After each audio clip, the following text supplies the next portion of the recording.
5व्या महिन्यामध्ये माहेरची घातली जाणारे चोरचुळीचा कार्यक्रम.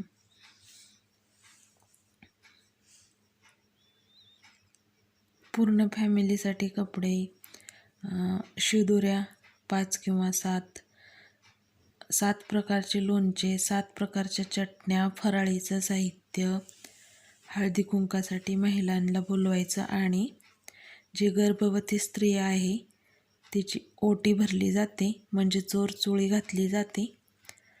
तेच हे कार्यक्रम आहे.